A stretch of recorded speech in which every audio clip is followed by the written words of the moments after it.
Assalamualaikum warahmatullahi wabarakatuh. Suatu ketika, Nabi Muhammad SAW bersama kaum muslimin berangkat ke Uhud. Beliau meninggalkan istri-istri dan bibi beliau, yaitu Safiyah binti Abdul Muttalib radhiyallahu an. Mereka ditempatkan di sebuah bangunan yang disebut Fari, di samping Masjid Nabawi. Nabi meninggalkan mereka dalam bangunan itu dengan dijaga oleh Hasan bin Thabit radhiyallahu an, yaitu penyair Rasulullah. Saat itu, ada seorang Yahudi yang memanjat naik bangunan tersebut. Ketika Safiyah melihatnya, beliau berkata kepada Hasan, "Lihatlah orang itu, dekati ia dan cepat bunuh." Namun Hasan menjawab, "Tidak, aku tidak bisa berkelahi." Safiyah tetap mendesaknya, namun Hasan menjawab, "Aku benar-benar tidak bisa. Jika aku bisa, tentu aku ikut bersama Rasulullah."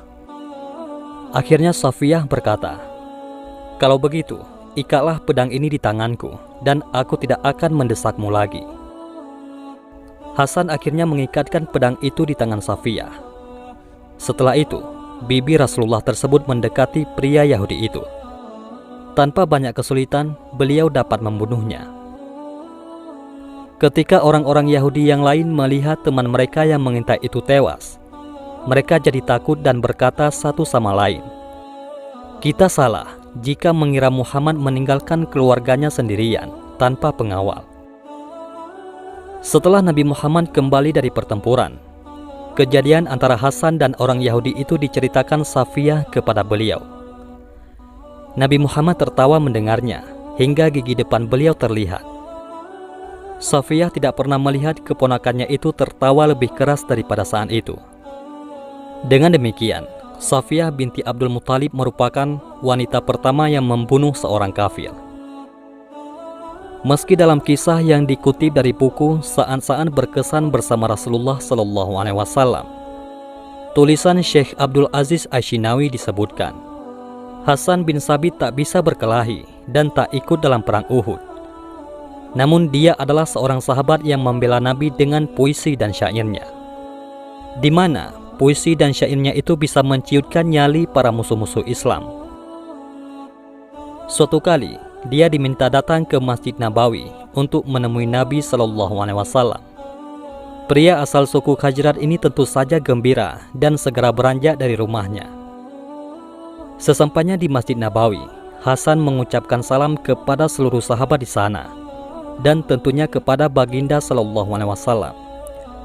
Nabi SAW berkata, "Wahai Hasan, engkau tentu mengetahui yang telah dilakukan kaum musyrikin Makkah. Karena itu, padamkanlah semangat mereka dengan sajak-sajakmu. Sebaliknya, bangkitkanlah semangat kaum muslimin dengan sajak-sajakmu. Demi Allah yang telah mengutus engkau dengan kebenaran, sungguh, aku akan menyakiti orang-orang kafir Makkah dengan puisi saya, bagaikan sayatan di kulit mereka," jawab Hasan bin Thabit dengan spontan. "Hendaknya engkau tidak terburu-buru, wahai Hasan," ujar Rasulullah SAW. "Abu Bakar lebih mengetahui tentang garis nasab orang-orang Quraisy. Sebaliknya, garis silsilahku juga mereka mengetahui. Maka sebaiknya engkau terlebih dahulu mengetahui garis keturunanku. Tanyakanlah hal itu kepada Abu Bakar." Hasan ibnu Thabit lantas pamit untuk kemudian bertemu dengan Abu Bakar As-Siddiq radhiyallahu anhu. Dia pun menanyakan tentang garis nasab Nabi SAW kepada Abu Bakar. Sesudah itu, sang penyair ini kembali lagi ke Masjid Nabawi.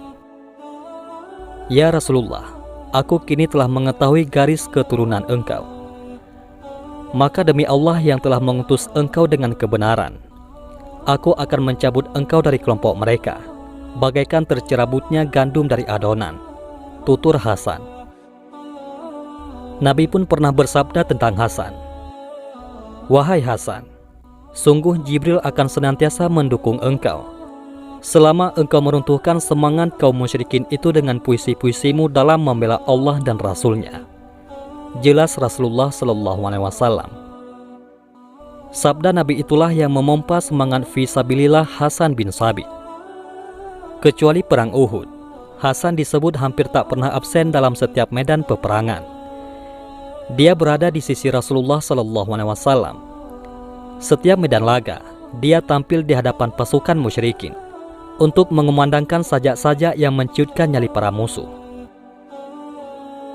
Hasan bin Sabit memiliki istri bernama Sirin. Perempuan itu cukup istimewa karena merupakan saudara Maria Al-Qibtiyah, istri Rasulullah SAW yang keturunan Mesir. Usia Hasan bin Sabit mencapai 100 tahun. Beliau wafat pada 53 tahun sesudah hijrah. Beliau mulai masuk Islam di usia yang sudah lanjut, yakni 60 tahun. Sebelum meninggal, Hasan diuji oleh Allah Subhanahu wa Ta'ala dengan kebutaan. Namun beliau menjalaninya dengan sabar. Sebelum memeluk Islam, dia merupakan penyair yang lantang menjelek-jelekkan agama Islam. Sesudah menerima hidayah Allah, maka Hasan bin Sabit radhiyallahu an mengarahkan karya-karyanya untuk membela agama Allah, yakni agama Islam. Dari kisah ini ada hikmah yang dapat kita ambil, bahwasanya belum tentu seseorang yang jahat atau orang yang di masa hidupnya tidak ada iman di hati akan celaka di akhir hayatnya. Allah Subhanahu wa Ta'ala yang menentukan. Allah lah yang memberi hidayah kepada hamba-hamba yang dikehendakinya.